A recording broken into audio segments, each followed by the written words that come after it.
In talking about the relationship between your photographs and your paintings, we have two here.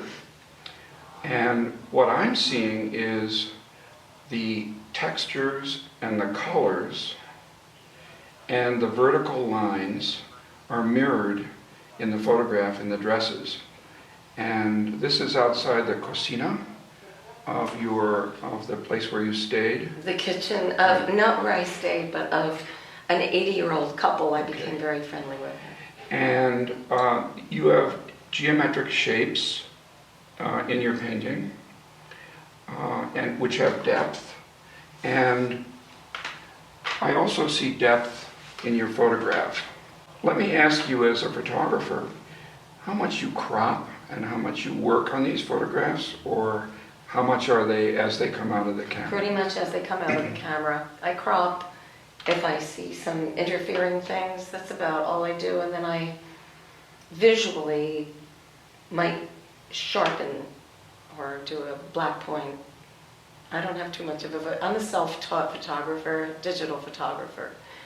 So these are au naturel. Yes, they are. Which is quite remarkable, because I suspect that you do not take a lot of shots of each image. I suspect that you take maybe one or two. Oh no, I do. I'll take a few shots. Oh yeah. A few. Yes, with certain moments I'll take a few, maybe 3 or 4, not the 25 that maybe I should, No. 15 or I don't know. Again, I think this is remarkable because you have already composed the photograph in your mind. You've already approached the subject. You've done a lot of very quick planning, and this comes out in your work. And although you say you approach your painting in a very unrestrained and spontaneous way, the result is a very carefully constructed piece of work. Barbara, these are two of your photographs that show a different approach. This one of a woman with a baby, she's obviously very engaged with you, and it's almost as if she knows you and you have a relationship with her. This photograph, on the other hand, of these three gentlemen, you told me earlier that they may not even have been aware of their being photographed. I see these as two wonderful examples of different approaches to your photography. Yes, I saw this woman regularly, and she was so nervous and excited, just like when I approach a painting, that she was going to have twin grandchildren. So this is one of the twins. And I visited the extended family, and we did eat together many times, breakfast, some dinners, and I met her daughters, and this woman also lived on that same street. It's the one I lived on. In this case, I saw the colors. My God, I couldn't not photograph them. I was determined. I took 1 or 2 others, but this is the only one that was. These three subjects are marvelous. They are the way they interact with each other, and the distance apart is very interesting. And it's as if they're waiting for something. You've mentioned the issue of waiting in Cuba. Could you talk a little bit about how that's a metaphor for you in Cuba, of people waiting? Yes. Yes, there's another photograph near here that shows a man standing behind a gate, which makes him look as though he's behind a door of a jail, let's say. And I captured a photograph of a doll that had been discarded in the backyard of a nearby town called Viñales, which I took a bus to. And I saw the doll almost waiting. Everything was askew in this photograph. The doll was at an angle, the fence was at an angle, everything was at an angle, waiting to be righted, waiting to be either retrieved, fixed. And yet, you don't see that in all these photographs.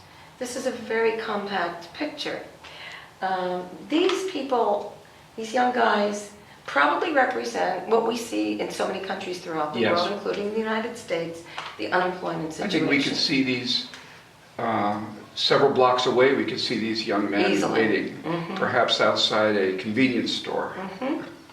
In this town, in Newton, Cambridge, Boston. So the waiting, yes, sometimes I saw such elegance in the waiting for business to come by this person's little shop. And yet they would stay open, they would attend to their role Yes. as the shopkeeper. And, you know, they make maybe maximum $24 a month. I wanted to throw that in. Okay. Barbara, could you talk about this photograph a little bit? And for those of us who do not speak Spanish, you could translate the... Oh, of course. La leche para niños vence el último día de cada mes. So milk is for children is sold on the last day of each month. This is part of the Cuban way of the government and its citizens interacting with each other. These are the rules, these are the laws, this is this man's job. He works for the government, I imagine, in this little open-fronted store, and so many little shops and even living rooms are just open directly onto the street. So that's another point that answers your question from earlier. People are very available just because they're exposed and they're busy doing their thing. Is there apt to be a line of people to get milk, or people know that it's going to be open pretty much all day? I don't know. This probably was not on the last day of the month, I'm guessing. Yes. And I bet there definitely would be a line. I went into many other stores where large, long stores with long, empty shelves. And you can read about this in almost any photographic report of somebody's visit there these days. Can we talk about the painting? Is this a found object, or did you construct this design? It's a combination of the two. You know, I didn't realize, or I didn't think of my mixed media assemblage or collage and with paint as street art. But a lot of it, I guess, I could call street art. I ride my bike a lot, and I always carry a backpack that's big enough to carry rust. Nothing here is rusted. But I tried to make this look rusty. I love the color of rust. But I look for other things as well. And it turns out that this pale orange surrounding here with the opening was I didn't know at the moment, was a box top, a wooden top for a wooden box. And so I took it home. It was irresistible. I went beyond its borders, its boundaries. This is metal here. This is another found, it's a key.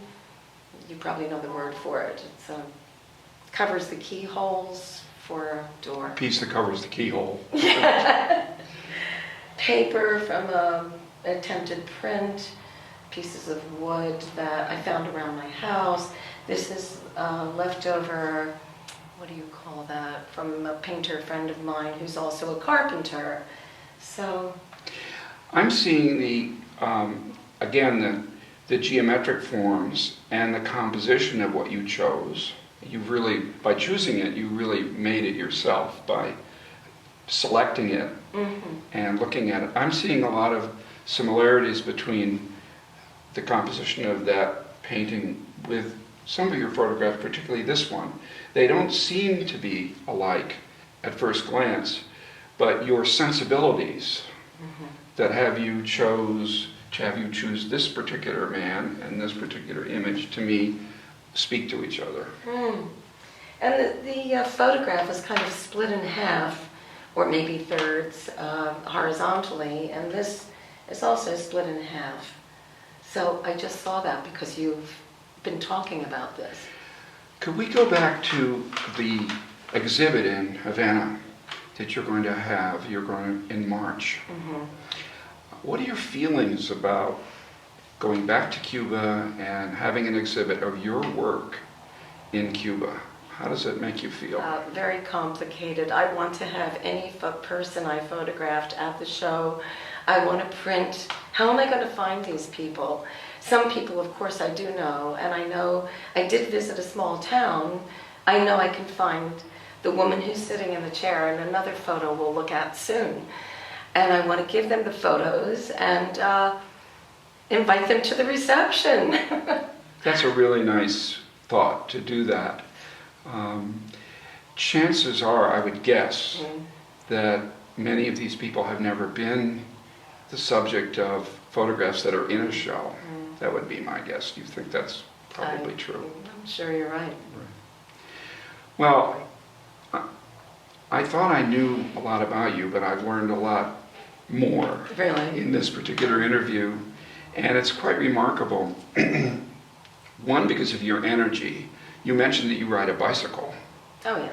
And you carry a camera in a backpack on your bicycle, and you are fearless to approach people in a foreign country to take their pictures and to have such narrative support in your photographs. This is really quite an accomplishment, and I'm It's a sure. bad habit. Thank you very much. It was a real pleasure talking to you. It is a pleasure here too.